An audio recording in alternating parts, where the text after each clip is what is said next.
What are you going to be talking about today? I don't remember it at all. Nice. Thanks, I know that, and I've done fuck all too.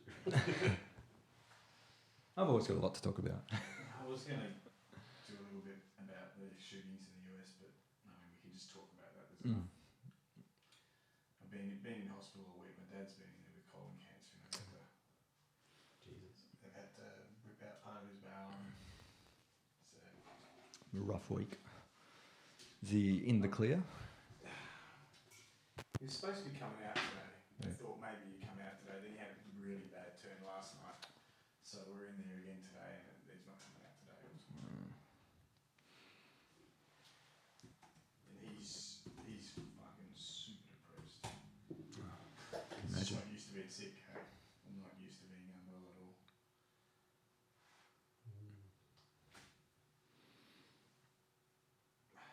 Wow. I really do need a new laptop. It's still pretty new. It's trying to find its way through your leftist progressive installs. I haven't got much on there, to be honest. Yeah, but you've socialised all the RAM. That's your problem. All the applications get a uniform share. Your laptop's been harvested by a right-wing conservative think tank group. Corey's little head comes up. More conservatism. I got some stuff. Remember that there was that SETI program that was used to Yeah. socialise your computer basically? So I mean, there was spare cycles and just go out, hand them over. I think they're still around. Yeah. And last time I checked, they had like this thing you could pick where you clock circles went to different projects now. It's interesting, except that anything where you're sharing your computer at that level surely has got backdoors and you know what I mean? Yeah, hey, run this code. You're helping some Russian prostitution ring. Because they just need CPU cycles. Well, you know, I mean, we're not in the industry, we don't know how it works anymore. you all know how they do this. Right, so what we're looking for is we want to see if the live stream is up. Designed to go powered to perform. That seems ironic today. This is a good laptop when I bought it new, but it's 4 years old now, so you know. It's seen better days. Yeah, and it was. Sounds like actually make really good laptops. I like it. And it was kind of like. It was end of the run model when I bought it, so I got it really cheap. No, It was yeah. already kind of. Specced out. Well, not spec. It was still good spec at the time, but immediately going to be. Yeah. 6 months later, everything, even the base models are ahead of it.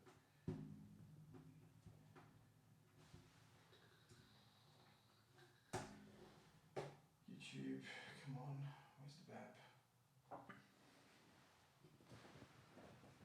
Well, they're running late, aren't they? They're all sitting around, probably broadcasting our jibber jabber. Sitting in a couch. Yeah, by the foreshore. With an oppressive array of flags. The BAP. Mountain doesn't use as many flags. BAP is live, Mate. apparently. Maybe it's shorter flags. Mm. Maybe there should be a flag in each of our hands. Are we just broadcasting nonsense, are we? We'll just see what we've got, make sure the sound's coming through, and then we can just hit record, and that should do it. Isn't How do you want to tune in the audio? How do you do that? Remember, we've always been feeding it in separately. are we able to add a clip? You know how you get your sources of images down there? Can you add Yeah. audio ones? Yeah, so this is coming through fine. So before we hit record, we want to. How do you want to feed the Well, if I play it from here, will it work? No. No. Can you put it into We've the been through this podcast? every week. Didn't you have it on your iPod last time? We played it out of your Yeah. iPod? We've got layers down here. Can we add audio to the layer? Yeah. The fuck do I right click on a Mac? I don't know if this version lets you have more than one layer. That's the problem. Well, we're in layer 3, so Well, you can. Yeah, I don't know why, but I think one of the things was that there was a limited layer, so you can add another clip in there. You can maybe play it through that, and then switch off it.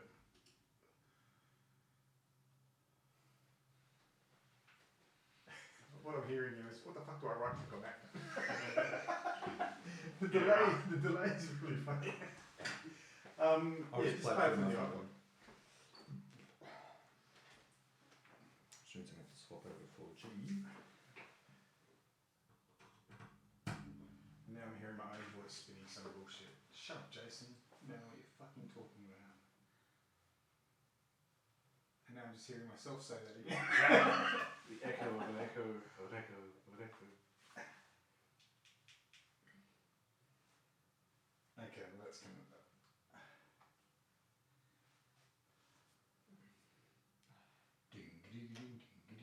Can we just acapella it? Almost there. Here we go.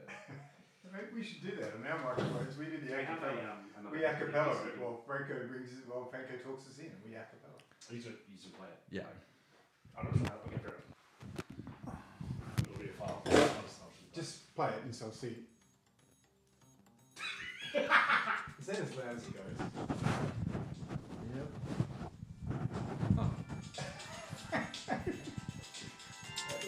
Just let me see how that's coming through. Hold it up. Super loud.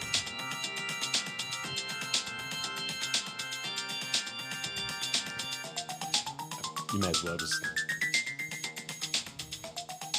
Not hearing anything yet.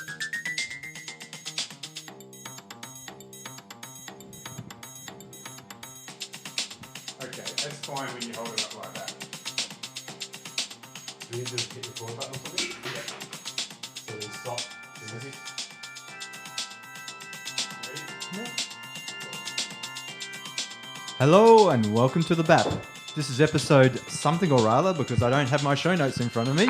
However, we are still broadcasting from the Progressive Bubble. My name is Franco and joining me is Jason and Dean. Greetings. That was possibly my favourite intro you've done the whole time we've been recording this show. I think it's like 61. This is the most professional level of Something. production we've had for this show yet. It's getting better every week. That's right. Well, since we've added these new layers of technology of a live streaming, all my diligently templated weekly show formats of how I go to produce the preparation has just gone out of the window. I'm hearing a lot of excuses. Yeah. I'm blaming Greg. I'm blaming Mediscare. Douchebag filterage. Does anyone have anything this week? With Game of Thrones now finished, completed, there's not a lot to talk about. Out the way. I was talking to my good friend Dave, one of our listeners out there. He managed to binge watch the entire Game of Thrones, like 6 seasons, in about a week just before we got to the show with spoilers. Like he literally just had caught up and then listened to the BAP live stream and thankfully avoided any spoilers. Are you opening that deliberately in front of the microphone? Brilliant. I would have loved to. You left them guessing a little bit better. I assure listeners that was a cola beverage and not alcohol. Sure, that's the case. Well, they probably believed the latter more than they would. Yeah, we all know what Jason's like. So I'm still progressing through Battlestar Galactica. I'm up to season 4 now, the dreaded series. As Dean I would noticed have you got believe. one of the catchphrases down, and the next one is "nothing but the rain" is what you need to get used to using. Nothing but the rain. Okay, spoiler alert, we're going to be talking about season 4 of Battlestar Galactica. If you have not seen it, tune out for a moment. How far are you into it? I think a couple episodes in. First half's great. Yeah. Okay. Second half. Whoa, that second half, not so good. So I'm up to the part where Junior Adama is now the representative in the quorum for Caprica. Mm-hmm. And he's obviously getting on the nerves of the president. There's a bit of friction there. Yep. I've forgotten. It's been so long since I've watched it. I've forgotten what happens in season 4. Is this when they're on? Season 4, they're looking for Earth. Yes. And then they...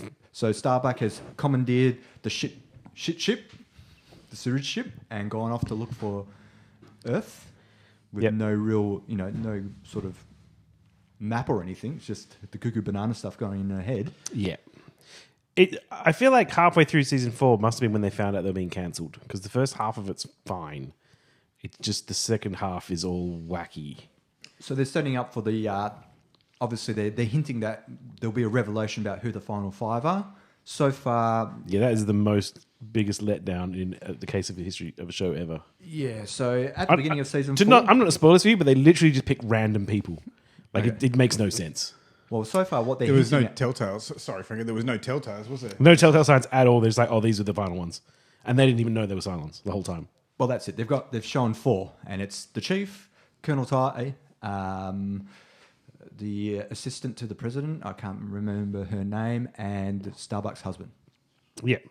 And it was just we're Cylons now. We're gonna have this one episode where there's freaky music playing in the background that they can only hear, and they meet up and they just assume they're Cylons. Yep. They are. It's crap. They don't explain why they've come to this conclusion. Why didn't they just didn't think it was the gods talking to them? No, we're Cylons. Yep. It's got to be that. Yeah, that bothered me. It bugged me a lot with it being Colonel Tai after everything he'd been through and killing his wife and losing his eyes and like fight like for so long time, and then And hating the he's- Cylons yeah. so much. and then he's a Cylon. That was the one that really bothered me. And they're trying to Chief, I didn't bother me so much. Maybe explains the alcoholism a little bit, though. Maybe machines need to drink. Well, they're sort of trying to explain it away. So obviously they're doing this juxtaposition between what's happening on with the Cylons and their own internal turmoil. And Yep. so they're hinting that maybe the 5 were renegades. They're sort of hinting at that, the breakaway group or something. I can't remember how it works out. I'm pretty sure the final 5 are like original Cylons that made the other Cylons or something. I forget. I totally lost.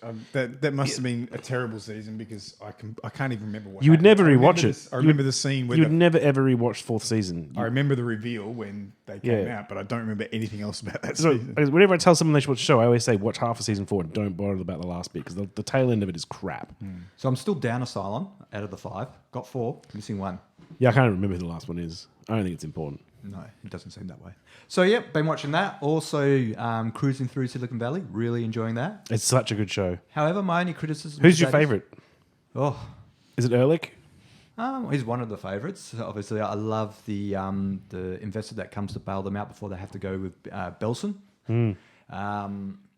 What I didn't like is the replacement for that character, the funding guy that died in actually real life. The woman they got, it's like you got a female version of. Like, Yeah, it doesn't make sense. someone else on the autism spectrum. Yeah, I found that pretty clumsy. yeah. Look, you 4 seasons in, you forget about Peter Young. I think it's Peter Young. Anyway, I've forgotten his name, but you forget about the original funding guy, Peter Gregory. Yes. And you just get used to the autism spectrum lady who does stick around and doesn't die, fortunately. So yeah, highly recommend it. Still really enjoying it. I quite like Guilfoyle and the Indian guy whose name I can't remember right now. Dinesh. Those two have the best bromance on the show. It is just beautiful. I don't have any particular douchebaggy news except that maybe it is a little bit, but I went out to New Norcia yesterday. Have either of you guys been out? This I have explains been. the shaved head. You're a monk now. So for listeners not familiar with Ninuosi, it's a town an hour or 2 outside of Perth. We wouldn't call it a town. No? Okay. No, it really is just a monastic campus. Yes. And that's it. And it was interesting having a look around. There's some rather large buildings out in the middle of nowhere, basically. Yes. They've got a huge amount of land out there too. The Catholic Church is rather well endowed with a lot of land out there. Yeah, they're a particular flavour of, I don't know if they're Benedictine nuns, but there's They were Benedictine. They are yeah. Benedictine. Yeah. So basically the backstory behind that is a monk who arrived in Fremantle, can't remember how long ago, set off... with- 1846 was when the Monastery first established. stone was laid or Yeah. whatever. it was. So he set off with a donkey or a horse, and his belief was God would let me know when I've gotten to the place where I need to set up a monastery. Oh, And really? I didn't get that bit. yeah, so he found this little valley, which was It's pretty nice. It is very Pretty nice. green in yeah, there. it was beautiful out there lately. It's very green. I haven't seen WA this green in a long time, actually, heading away from the coast.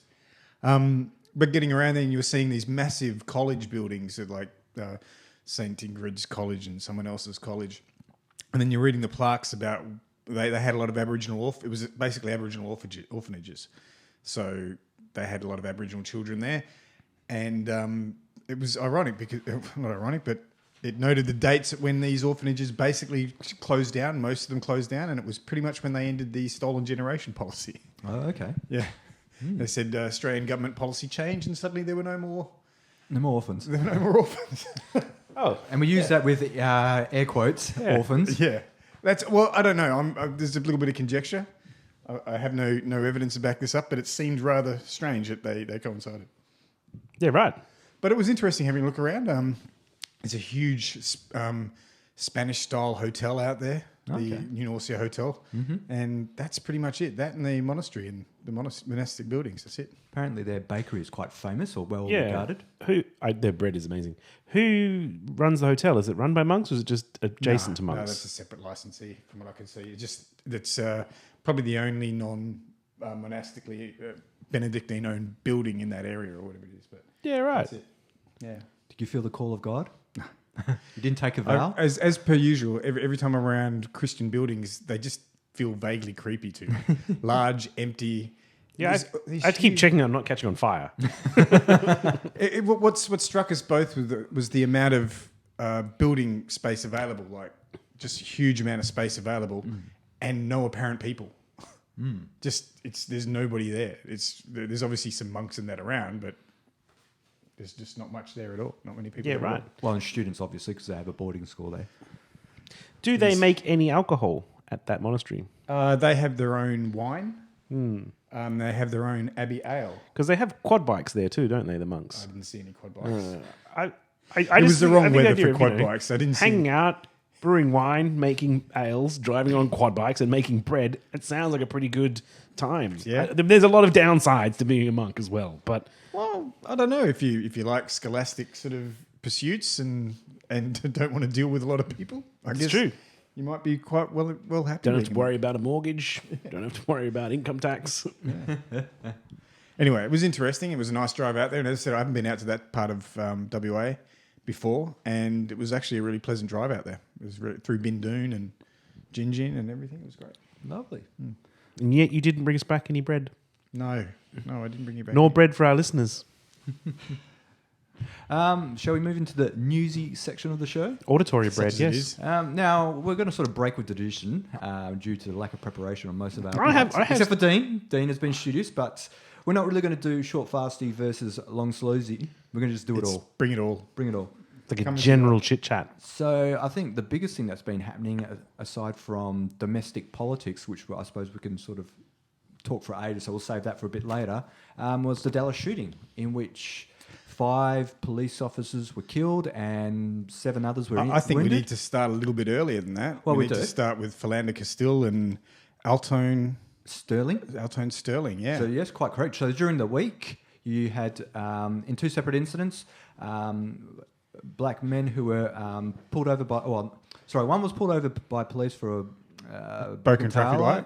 and the other guy. Hang on, let's put air quotes, broken traffic Yes. tail light. Isn't that how they always win? And the other guy who was dobbed in by a homeless guy for having a gun was then arrested by the police. So maybe I'll start with Sterling, Alton Sterling. So He was selling CDs selling CDs and in a well-established location that he always sells CDs at. Everyone knows him there. And yeah, apparently he was dobbed in by a homeless guy. So, homeless guy. the homeless guy was pissed off for some reason or another. So he made an anonymous He didn't have a call, home.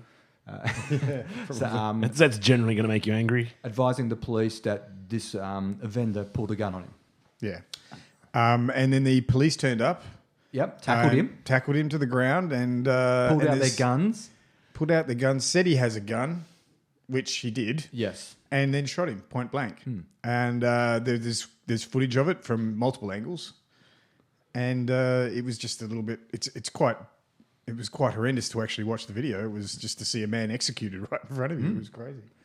And then In Minneapolis, you had Philandro Castile, who was driving with his girlfriend, who had her 8-year-old daughter in the back seat. They were pulled over by 4-year-old, the police. yeah. 4-year-old. Yeah. They were pulled over by the police for a broken tail light. As the police officer approached the driver, he asked to put his hands on the dash and asked for his license and registration details. Philandro advised the police, as he's bound to do, that he was carrying a weapon and he has papers for it. he has a license. He has His a license to for carry it. Yeah. Then he reached around for his license, which was in his back pocket, and the policeman laid 5 bullets into him. Yeah.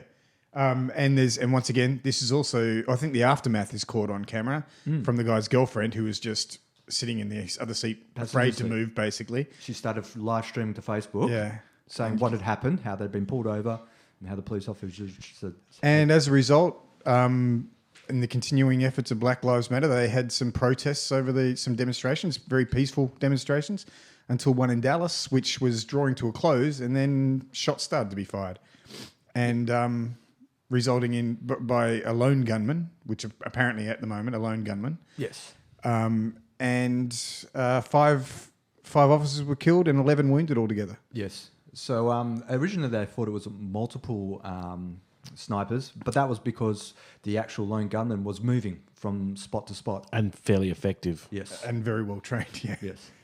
Yeah. Because, taking out 16 cops, you'd be like, there's got to be more than one of them. Oh, crap, there's only one. We're in a lot more trouble. And it's like a Rambo situation. Yeah. And then the interesting turn-up was they managed to get him cornered in a building. And during negotiations, he was quite adamant in the fact that no one's going to take him alive and he's going to kill more cops if he can. So they sent in a bomb disposal robot with a bomb. Yes. And executed him that way. They blew him up. Yeah. You know what this shooting has... I'm surprised they actually have bombs they can equip bomb disposal robots with. That's even more terrifying in It's itself. not the first time the police have used bombs to dispose of black adjutants. There was the case in the early 80s where they dropped a bomb and basically incinerated a city block. Oh, wow. And there was, I think, 20 or 30 people killed. There was a black group they were having a standoff, but it was like a commune kind of thing. They had families and everything in there. And there was some standoff with the police over weapons and stuff, and the police dropped a bomb. Actually dropped a bomb from a helicopter and incinerated the place. Wow. So no, It's going to be hard to justify as a cop why you would require a bomb. Like, you put it in a provisioning order, you're like, I just need some bombs for the helicopter. All right, Trev, what do you do with those bombs, mate? Oh, just in case there's some black activists in a commune later. Well, it's the same thing. I mean, I guess they use the same justification as they do for armoured personnel carriers and 50 caliber machine guns that they also have and things like that. So, well, they make sense for the equivalent of TRG. You do need. Yeah, well, for the TRG. But but if you're sending in not the 50 cal, but the armored truck, I get that one, right? Heavy weapons and military grade ordnance, don't really understand. I think we are diverging from the topic, but the problem is it's not just the TRG that has Bearcats and the armoured personnel carriers. It's county sheriff's departments and things like that. Yeah, that's what I mean. How do you even requisition those? Well, that's more to do with the military access being Yeah, put onto the market. and they were giving grants. They said, we're gonna up equip the police, and that's just what we're gonna do. We're gonna hand out all this cheap equipment, and they got given money that they essentially had to spend on this kind of weaponry and stuff. That's nuts. Yeah. Anyway, the initial shootings, which is just the initial shootings of the two black civilians, which is just an ongoing issue, obviously, that happened to get reported. These were two more egregious ones than normal. And then the culmination in the shooting of the police, which I cannot remember his name now. I should have written it. Francis Xavier. Mm-hmm. Sounds familiar. Said the police chief. Oh no, Micah Xavier. Yep. I can't remember his last name, but they've got a picture of him doing the Black Power salute and he's called Micah X. Anyway, he was saying that his statement was that he was pissed off with all the killings of black people, and he was also pissed off with Black Lives Matter because he obviously thought they were taking too peaceful a route. Oh wow! So this is why he was taking the efforts into his own hands. Well, do you know what this shooting has in common with the Orlando shootings? No. Both of them used everyone's favourite hunting the rifle, the same. AR-15. Yeah. And by hunting rifle, I mean military weapon. Yeah. Well, were they the fully automatic ones, or were they I do not know. single fire? Because they actually are used for other purposes when they're just Shooting round. lots of people. AR-15, whether it's equipped fully automatic or not, is kind of it's an assault weapon. It's not really a hunting rifle. Was an interesting By all side. means, you can use it. You can also use, I don't know, a musket for hunting as well. So Well, you wouldn't. no, you'd use an AR-15 instead, obviously. Yeah, I'm just saying. If it's a fully automatic one, fine, it's military grade. If it's not, then it isn't technically a military grade weapon. No, it's primarily a military weapon that's been down-tuned to be slow. It's still a military weapon, Yeah. whether it's fully automatic or There's some interesting semi-automatic. footage actually because of the AR-15 discussion that's going on. Interesting footage of what an expert user can do with the semi-automatic version of the AR-15. How many rounds they can actually push out? It's incredible. It was crazy. It was crazy. But yeah, so And that's why I was curious, though, because there's a difference in how many people you can kill. Lots. Or how effectively, I should say, as well. yeah, I guess the semi-automatic one can kill Lots. 50 people in a gay nightclub and 11 cops. And shoot 11 cops. So let's hope is that all at the same time? Or let's hope they can never get the fully automatic. get to choose because Well, I don't think the Dallas shooter would have been using it in fully automatic mode anyway because he was sniping. So yeah. Yeah, there's some footage. I haven't seen all the footage. There's some crazy footage of him doing like expertly assassinating a policeman from behind, just coming up behind him and executing him. And I remember the first bits of news coming out, which is Dallas has open carry laws. So they were first tweeting out, the police were first tweeting out an image of a guy who was actually unrelated to this particular killing, but he was in camo gear with a rifle slung over his shoulder. That's such a disturbing scene to see civilians carrying that sort of rifle. I saw another one where the police were questioning another civilian who had an AR-15 over one shoulder and his hand on his pistol on his side. And there was a white cop and a white man. And they seemed to be having a very civil discussion.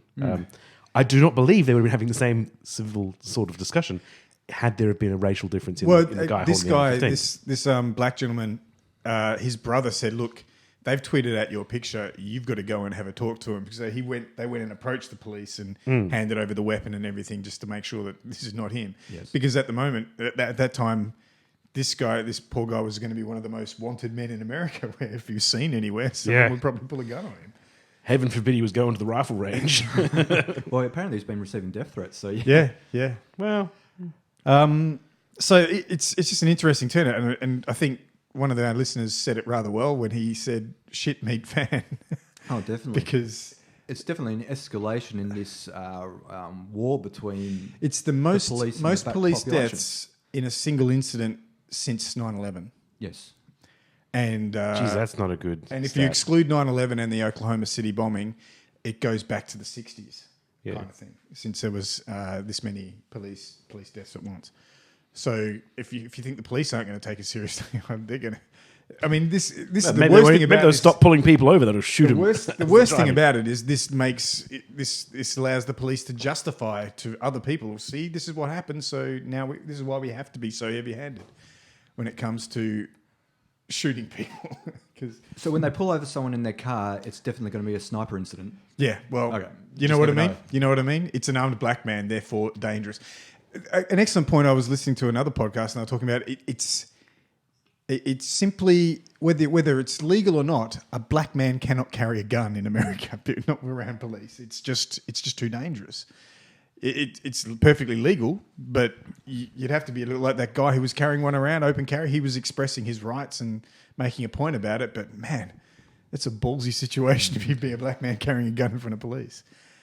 I wonder what's going to do to. It's tough, but yeah, you wouldn't feel safe as it is, right? And whether that firearm gives you a sense of safety or not, I can't see many of them giving them up. Well, not with the way the mentality it is around guns in America. That it's a mindset I can't really fathom. So I don't really Well, understand. the difference, I mean, to not to go too much into it, but America had to fight for their independence from the British. So their history is very different to ours. We basically never had to worry about that. So they had to fight their independence from the British, and they had a civil war.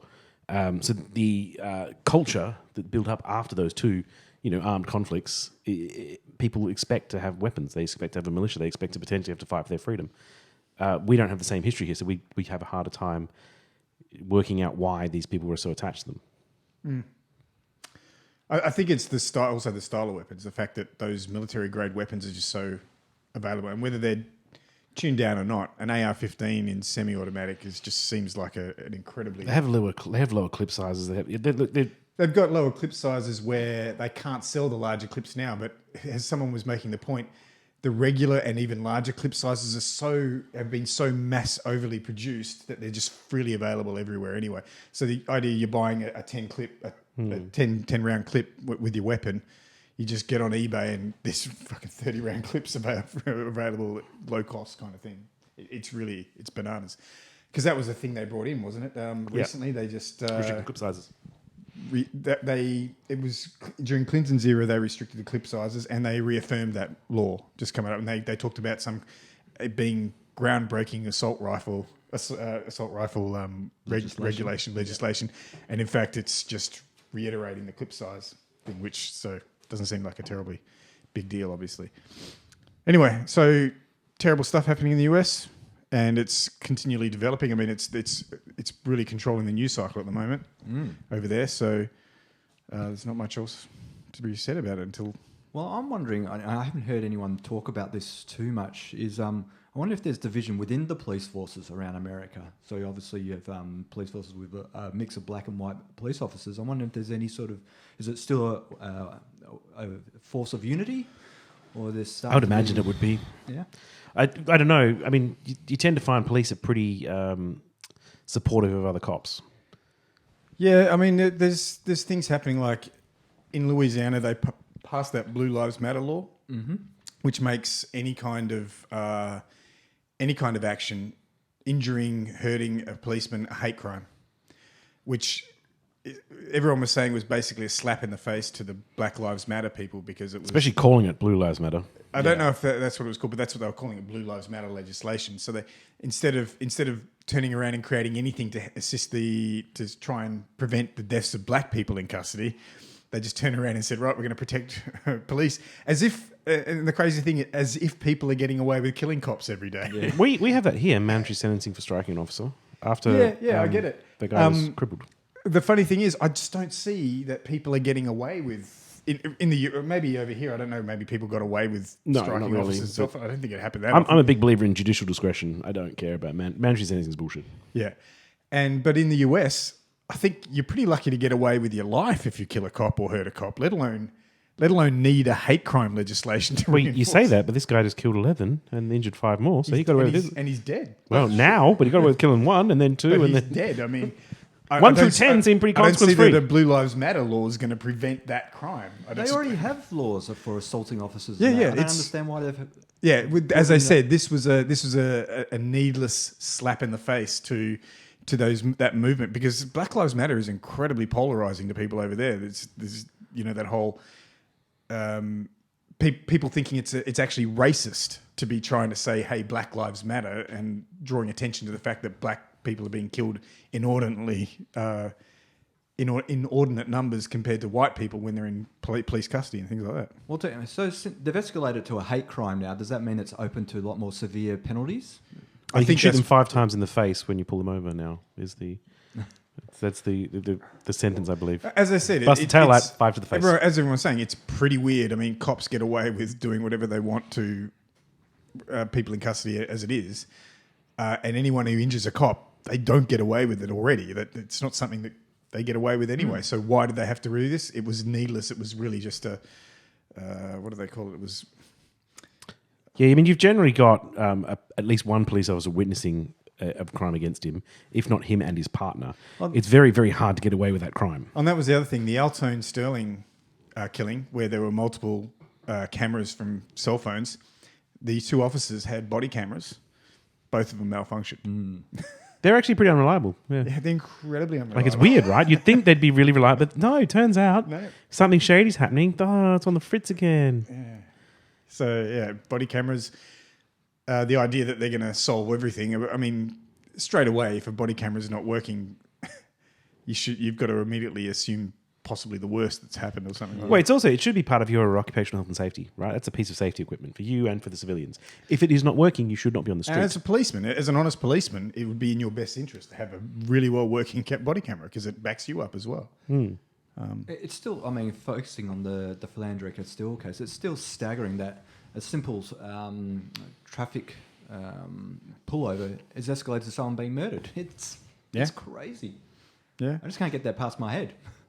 That's because, I mean, when you look at it, it's probably because we're white and that sort of shit just wouldn't happen to us. I don't know. No, when I was in America and I got pulled over by a cop, I tried to get out of the car.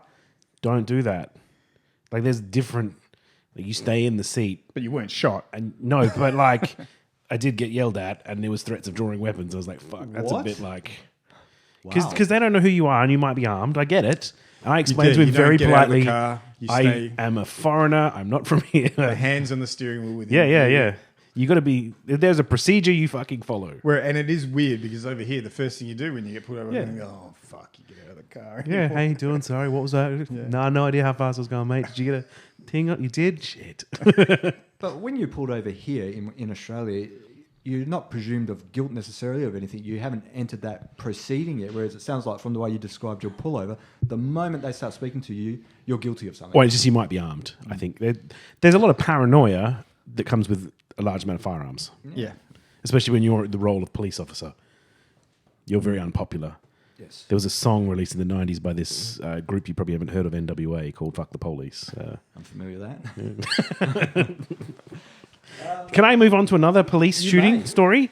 So have you guys been keeping up with the Philippines? Yes, yeah. sort of. Because 9 people got, I'm going to say murdered over the weekend. Summarily executed. Summarily executed by cops. by the Drug Filipino personalities Trump. they were.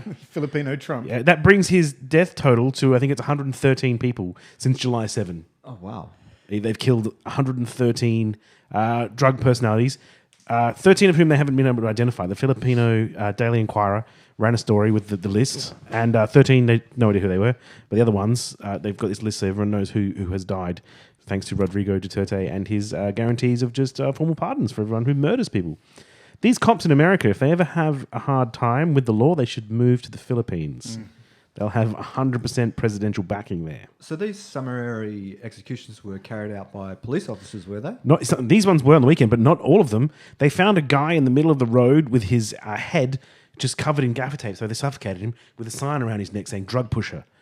Like ordinary citizens are murdering people vigilante too. justice is rife now. And the Filipino Trump has sort of said this is the way it's going to be. Yeah, he's down with it. Yeah. I like how we have a Filipino Trump. We have a Brexit Trump, Boris Johnson. The Trumps are everywhere. They're trumping up. I guess Pauline Hanson's probably our Trump. Oh, yeah. Yeah, well, I guess she would be, wouldn't she? Damn Orange it. hair. Yeah. Crazy orange hair. Crazy outlandish orange hair with Yeah. and a racist Just attitude. weirdly racist. Wanting to get rid of migrants. Build I've never borders. drawn that comparison. Yeah, I often wondered But who it's- ours it is was. appropriate. She's back now. It is appropriate. Yes, so Duterte, that's crazy news. I just thought I'd bring that up because Yeah, he's. it's I a read that developing as well. situation. It's not even that long since he was elected either. It's like 100 people. It's like one, So this is what 2, 3 a happens day. when a right-wing fascist politician gets into power and then follows through on his promises. Yeah, I'm running on a campaign of I'm going to execute all the criminals. Everyone votes for him. He's like, right, now let's get down to executions. I thought he was bluffing for a while there, not bluffing. So he does have presidential power for pardons, does he? Yes, he can, yeah. Wow. I think he's going to abuse that power, obviously. And the cops are all in favour of it. Like when he's given orders to just execute criminals, they're like, all right, fair enough. That's even more scary that all these people are like, sounds good to me. Sounds like this is the kind of president that may not give up to an like he Yeah, may not give up his power. There's he another may not vote. leave during an election. Yeah, Yeah, no, there's no vote. But you got voted out, did I? and he's pardoned all the Seems police. like you're a drug criminal. Well, they have a precedence for having dictators. They had the Marcos. Marcos, yeah. Yeah. Yeah, I- so it wouldn't surprise me if they're moving back. And to if it. he's winning over the police by granting them pardons anytime they execute someone, they're going to be on side. So Yeah. Or maybe just promising to grant them a pardon. You know, oh, don't worry about it. I'll make that murder charge go away as long as you keep me in office. Yeah, nothing to worry about. it's never going to happen. Yeah. So moving on to domestic politics, I think we finally have a government. Well, maybe. Malcolm Turnbull I came haven't out actually today. caught up with this. When did this happen? And say he believes he has the numbers to form government, the 76 seats. Turnbull currently has 74 with at least 2 more likely. So who's he getting? No. These are Liberal seats. Oh, they've won them outright. They've got 74 from the look of things. There's some counting that has to happen in Queensland still, which can't happen and won't resume until Monday. So it's currently the current totals are 74 coalition, 66 to Labor, 5 independents, and then 5 undecided. But it looks like 2 are going to go Turnbull's way at a minimum, 2 are going to go Labor's way, maybe a third. But Turnbull should be okay on his own. Otherwise, he already met with Bob Katter during the week and Cathy McGowan, both of whom have guaranteed supply and agreed to help with the monetary so he's government they going to be need. able to form a government. And Andrew Wilkie has guaranteed supply as well. But he said that he'd do that for anyone. Okay, so did Landhelm get back in? In the Senate, it's looking like potentially. The Senate votes may not be done for another month or so. Oh, right. Okay. But I think they're in contention with the One Nation party. Like it could go one way or the other. Yeah. It was interesting. I was reading the Sunday Times, and the way they framed the situation with the coalition being likely to be able to form government was suggesting that They suggested that Bill Shawn, opposition leader, had conceded that they have a mandate, which is not what he said. he said they have a mandate. It looks like they have a mandate to form government, not that they have a mandate for their shitty policies. Well, incidentally, Arthur Sinodinos, Cabinet Secretary man, he gave an interview saying that the coalition clearly has a mandate to push forward with their budget. So a borderline hung parliament because is they a got mandate. at least 50% of the votes. And at 50.2% of the popular vote. So that's a mandate. That's all they need. So they're going to try and push ahead with their proposed budget and with their super changes, even though the Senate is completely fractured. Yes. I don't think they're getting anything through that Senate. Good. Yeah. So, but I like the way he just. And speaking of liberals who just ignore reality, Christopher Pyne came out during the week and described the party as an election-winning machine. Which I thought was amazing. He's such a hype man. He's, in a way, if you were a boxer, you would want him around in the ring before you, talking you up before you came in. He's another candidate for world's best minister. Look, I think he's a better candidate. If you look at his electorate, he delivered on those submarines. I want to see him with that. Who was that? That fighting promoter who had the crazy hair? Don King. Don King. I want Christopher Pyne photoshopped with that. That would be great. Yeah. Yeah. Let's see what I can do. Even the most ardent of conservatives wouldn't consider the coalition at this point in time to be an election winner, No, an election winning machine. it's not looking. I mean, that was skin of their teeth they got through for this one. From the look of things. It's interesting to see how a lot of your right-wing nuts have come out sort of trying to make a comparison of Tony Abbott's election-winning machine and Turnbull's non-election-winning machine. And he wasn't actually an election-winning machine. It was more that people were pissed off with the Labor and the circus that was going on there, that they sent their votes the Liberal way. I don't think Tony Abbott necessarily ran a stupendous campaign. He was probably one of the most effective opposition leaders we've ever had. Tony Abbott. Yeah, he was a really good a opposition much leader. Well, he was excellent at blockading absolutely everything. Which, if that's what you want, to And see in yet opposition. making it look like it was the government's fault. I suppose that's where the gifted side. Like he was a gift opposite. He was a shit prime minister, and Well, real disappointment in technically power. But speaking, really good in he's a opposition. shit opposition. I mean, opposition is also in the Westminster system should be presenting options and things like that. They had no options. It was No. just party of no and blockade. And yeah, that makes, if you want to win the next election, that's excellent. See, because I think that the Gillard government actually was quite good at what they did. They- just politically, and especially with the population, were not popular. Gillard was Even though what they got through within a minus and a hung parliament essentially was great. Like the amount they managed to achieve without the majority was really good. I don't think Turnbull's going to have the same success rate. Yeah, how are they going to get a? So they've got supply guaranteed. They haven't been able to pass a budget for 3 years. And No, they won't. Doesn't Well, matter. they got tax cuts approved, just not the other stuff. and yet they've got even, as you said, a more fractured Senate than before. It's a mandate, Jason. It's a mandate.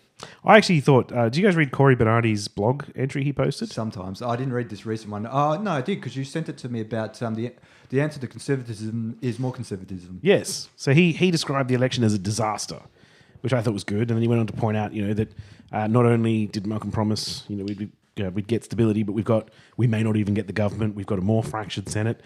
1.7, I think it was 1.7 million votes, according to Bernardi's count, that were conservative votes left the party and went to other parties, including One Nation. So even I think there is some people within the coalition who are like, Jesus, guys. Well, no, sorry. Jesus, guys, I love him. But I think some people do acknowledge this for what it is, and I think other people are just fronting. I don't know. Well, yeah, they're going to toe the party line and say, hey, they're going to take the Christopher Pyne route and say we're an election-winning machine. Yeah. Or they're going to be honest about it and say, you know what, this is a clusterfuck. And Which is, we're I think it's interesting gonna do some because rebuilding, Christopher Pyne is a part of the right-wing conservative part of the Liberal Party, which probably did okay. as is Corey Bernardi. Which probably did just fine. Like if you're a hardcore right winger and you're I appealing don't know. to- They didn't do well in Tasmania. Erica Betts' home That's state. true. That's They true. lost all of the lower house seats there. But I mean, if the thing is, I can Betsy imagine- didn't see that coming. I bet he didn't. Let's just take a moment. Yeah. Yeah, Poor Eric. so you were talking about Corey Bernardi, and the other news about him was that he wants to form an alliance, a faction of conservative Australian minded- conservatives, yeah. Yes. So originally people thought he was going to form his own party, which is not the case. He said no. He just wants to form an alliance, and I thought it was almost like a teabag situation. He might The be. Tea Party, sorry. He might. Yeah. In a way, it could be a teabag situation. Fuck But you, don't they already Malcolm. there's already the ultra conservative faction within the party. Is he just giving that a name? No. What he's trying to establish, he was talking about, there's a website called AustralianConservatives.org.au, or actually conservative.org.au, that he set up. And his blog post that I was mentioning earlier was being cryptic as it was talking about him wanting to sort of get all the Conservatives together rather than have those votes go away from the coalition. They could have like it sounded like he wanted to sort of fracture away from the Liberal Party but stay in the coalition, like the National Party is. They're a voting bloc. It sounded like originally he was proposing a conservative right voting bloc, but it wasn't apparently. He wants to create a conservative alternative to Get Up. I don't know, you're familiar with Get Up, aren't you? The sort of youth-focused activist organisation. How many Conservatives do you think are going to take a risk and go to any kind of like they're not going to do that. It's Well, weird. it depends on what they're at. I mean, if it's talking about gay marriage, then they do that kind of activism. If it's pro-life kind of stuff, then they do that kind of thing. Yeah. They exist already. If he wants to consolidate that, what I'm saying is, I think those factions already exist. Maybe he's trying to pull them all. I don't know. I reckon he's building his power base. I reckon For Corey's got a example- bigger for move in example, play. the anti-immigration mob would very much fit within that. Well, and he again said they did lose votes to Pauline, so Yeah. doesn't surprise me on that one. He's more about common sense. It's on his website. So Common sense in that if you agree with me, it's common sense. If you don't, you're a lefty. Yeah. Crazy left. It is. Combo. I think it was interesting. He was talking about how the media was dominated by left wing politics. It was like, really? How far to the right are you if you Well, think that's the right. press is It's dominated by the all- left? It's all a matter of perspective. It's relative, but like, whoa.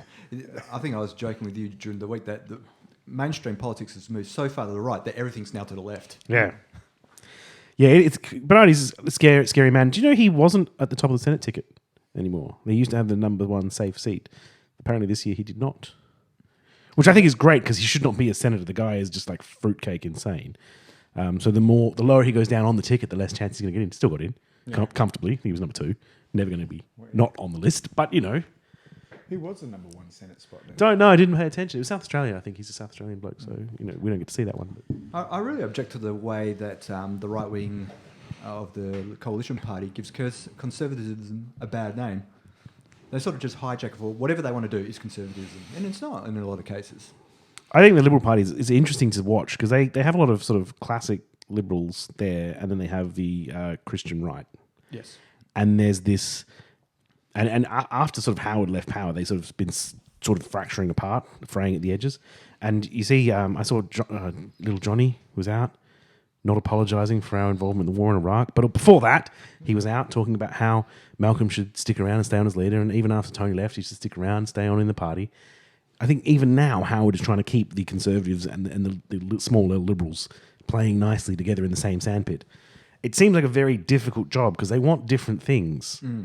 Economic deregulation, removal of penalty rates. Conservatives want like that business weird, hours and and coming home to the family. That's where Franco's idea, like economic deregulation, is not a conservative At all, yeah. it's neoliberal. It's very interesting to see how they manage to keep these two factions happy when like they just want different things. Yeah. So I can see that if Cory Bernardi's actually saying, well, I'm ignoring that neoliberal sort of the deregulation side of things and just want to talk about movement conservatism. Yeah. That's a valid kind of position. And I wouldn't be surprised if he pushes further in that regard. Did you see Andrew Hastie was in the paper saying that he found the coalition election material to be garbage, threw it out and ran his own campaign? Oh, wow. He also said one of the most... And It didn't resonate with people. Didn't resonate with the people. elected, Yeah. No one wanted to hear about jobs and growth or innovation or any of Malcolm's ideas, really. Well, that's so it, Hastie ran a yeah. conservative campaign. He made one of the most coherent statements about the failings of the campaign was that he didn't believe it would resonate with a family with 5 kids. He couldn't explain the benefits or something along those lines, which said, yeah, it was rather coherent. Yeah. Yeah, I find him an interesting fellow. I don't agree with him, and he's very obviously a religious, gun-loving nutbag. He's a douchebag. But, But, you know, he seems a little bit sensible. Yeah. A little bit in terms of politically.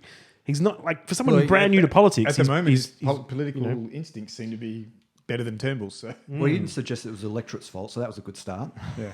Yeah. Yeah. So I thought he was interesting as well. So, I mean, it's good to see that the coalition are pretty much, you know, some of them seem to be analysing themselves. Some of them seem to tear themselves to pieces. And then others, like Pine, have obviously just been smacking away way too much Valium. And now they're election-winning machines. Yes. I mean, but in reality, you've got to concede it was a very disappointing result for the Turnbull government, considering, when he first came in, he was popular as. Yeah, I don't think it's... I mean, a lot of people are saying it's a shock result, but the polls right up to the end were basically 50-50 split. Yeah. And what was delivered was basically a 50-50 split, which is unsurprising when the polls were saying for the last 8 weeks that it's going to be a 50-50 split. So it would be interesting to see how how many different moving parts are in the Senate now. 'Cause Yeah, lots. But I mean, at least I think anyone who gets in can rely on Xenophon to be someone you can negotiate with because he's politically centrist. So he will be with you as long as your policies are not ridiculous. So I think if you got that. Beyond that, though, was he voting in favour of the budgets that went through? Was he one of no, I think he's against them. Okay. Well, he's for the deregulation of penalty rates. Yeah, but the budget as a whole, I don't think, like the corporate tax cuts and stuff, I don't think Xenophon was behind. I could be wrong on that. I can't remember. So it'll be interesting to see, but I think you could work with that. The coalition are going to have a hard time working with the Greens. They're going to probably have a hard time working with Labor. So they're going to need all the other moving parts. 9 out of the 10 remaining senators in the moving parts category, which I think is including 3 One Nation senators, which is going to be a nightmare. Yeah, because they're only interested in one thing. And at some point in time, Darren Hinch is going to want his public sex offender register if you keep wanting his vote. I was listening to something wonky about that, and apparently in Darren Hinch's memoirs, he admitted having sex with a 15-year-old, and then he later recanted saying it was a 17-year-old. What? Well, how old was he at the time? 30. I stopped paying attention to dear. Darren Hinch a long time ago. And He's I an feel interesting better for fellow, it. man. I feel better for it. He went to jail several times for publicly broadcasting the names of sex offenders. And now he has parliamentary privilege. So I can't wait for his first speech in Parliament where he gets, he's like, the following people are sex offenders. And just reads through like 30, 40 Darren names. Hinch has come back from the dead about, 3 times now? Yeah. The guy just won't go away. He's great. It's amazing. I don't agree with the public register thing. I agree with, look, you should be focusing on rehabilitating people before you let them back into society. If you're failing to do that, then we have a bigger problem. But people don't need to be hounded after they've been rehabilitated. As long as they have been rehabilitated. As long as they've been, I think that's the point they make. There is no rehabilitating of these people, and they just don't have any. Well, Hinch is definitely making this point. Like they don't have any he's faith. really driving it home. Justice system is a rehabilitation. Well, that's why you have the Justice Party. So that's what Hinch is about. Just one more bit of politicians that are out of touch. Anybody see anything about the Chiltern report?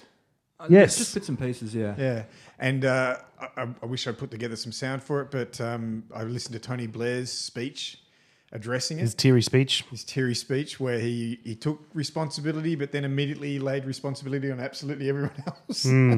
Where he claimed it was just amazing. I don't have much more to say on it, except for the fact that it was a damning indictment on what Tony Blair had done and New Labor had done back getting Britain into the war and convincing everyone else, and explicitly said how they had lied and misled. And then Tony Blair got up and kind of accepted responsibility, but then said he didn't lie and mislead, and it was actually everyone else's fault that this happened. It is interesting. You look at the other countries who said no at the time. There's not enough evidence. Traditional allies, France, Germany, not on board. The UN had said, Yeah. and this is one of the most damning bits in his speech, where he says the UN is the instrument we should use to justify going to these places, and then the fact that he had ignored the UN to go to war, it was crazy. And they were saying, some people were talking about how he was talking about the other 40 other nations that had been drawn into it. Australia, of course, leapt into it. We were quite happy to go along with that situation as well. So We did, however, and I can't back this up, but it seems like our soldiers were nowhere near the front lines. Like, we sent boots on ground, like a lot of the other coalition members did not, but our guys seem to have all been like back office, in a quieter sector, logistics sort of very, stuff. very lucky for us. But the fact of the matter, we did. Yeah, we rubber stamped it. Yeah, John Howard was into that war before they even said they were going to do it. We sent military jets over, and I think the SAS were on the front lines. Oh, we had regular troops down there as well. Well, we had regular troops, but again, I think they were relatively safe. Look, I'm just saying, it seems like the Americans did a lot of the fighting and dying themselves, and they just had other people showing up to rubber stamp it and make it look like an international effort. And it's fair to say we really did leap into it. John Howard was very much in bed with President George W. Bush. Anything the US did, John wanted to be that help. He doesn't want to apologise for it either. He had a press conference during the week. Not sorry. He should have done the soz not soz That would have been okay. You know, I would have liked that. Not sorry. But you know, he didn't handle it as tactfully as Blair, but I did like it how he was like, no, look, we did the best information we had at the time. It was essentially a sorry, not sorry without saying sorry, not sorry. Yeah. Well, John Howard tries to carry that forward, the grandfather sort of brand, so he didn't have to be as weaselly as Blair. Yeah, well, he definitely is the older statesman. Blair was a young politician when the Iraq War broke out. He was 46, 43, something like that. He was also Prime Minister for 10 years. It was Howard was much more towards the end of his career. And really is the grandfather of the Liberal Party. Like he does, like I said, he seems to be trying to keep it all together still. Yeah. Blair was Prime Minister for 10 years. He had a decent... Howard had a 9-year run. Yeah. He was the longest serving since Menzies or something like that, wasn't he? But did he get bundled out? Was it the first sitting Prime Minister to lose his own seat? Yes, to Maxine Q. Wow. That was how, and that was very much because of his work choices nonsense, his big lie to the Australian public. Good. Trying to ram that through when he had no mandate for it. It was Tony Abbott's put anyway, wasn't it, as well? No, work choices. Was he the employment minister at the time? I can't remember. He was a health minister for a lot of the Howard regime, actually. Don't know. You know, there's someone who should be brought back onto the front bench, don't you think? Tony Abbott. Bit of T-Bone talent time. Look, with the haphazard way that they're having to put together their party now, who knows the way? Who knows where he may end up? I mean, it's not like Turnbull consolidated his power base in any way, did he? So, well, Turnbull's supporters actually got voted out as well at the election. did they really? Wyatt Roy lost his seat, and one or two of the others. So Turnbull may actually be in a weaker position. I don't think the Conservatives had so many heavy heads fall. So one's going to have to assume now there's going to be a few backflips, and I'm going to make the first call that Super goes out the window. Super. Mm-hmm. The Super changes he went. It was very unpopular with their base. Yes. I could see a backflip happening on that but one. they would have had a harder time winning the election if they had gone with another Joe Hockey style budget where it's all the small guys paying for the big end of town tax cuts. That would not have been popular. So I understand why tactically they couldn't lose it, but it was terrible policy. Well, and at the moment they're being proven wrong.